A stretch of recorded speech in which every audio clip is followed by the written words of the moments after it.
আসসালামু আলাইকুম।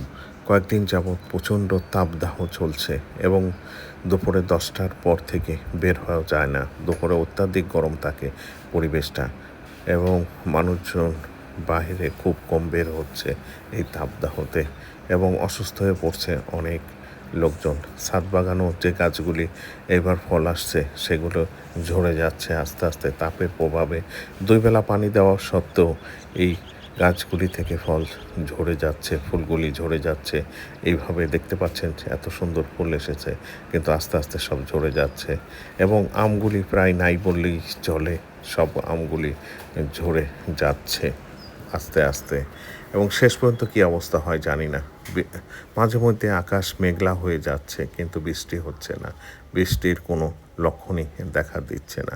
জানি না সামনের দিনগুলি কেমন হবে, কিভাবে আসবে। আরও কঠিন হয়ে যাচ্ছে ডে বাই ডে, দিনের পর দিন।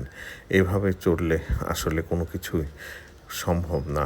ছাদ বাগানে ফলানো কোনো ফলই ফলানো সম্ভব কোনো মতেই সম্ভব হবে না।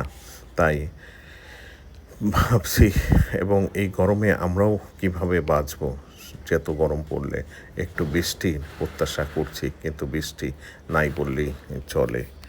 ধন্যবাদ সবাইকে। ভালো থাকবেন, সুস্থ থাকবেন, ঘরে থাকবেন এবং বেশি বেশি পানি খাবেন এবং বেশি বেশি পানি খেতে বাচ্চাদেরকে খাওয়াবেন এবং সুস্থ থাকবেন সেই প্রত্যাশায় রাখি।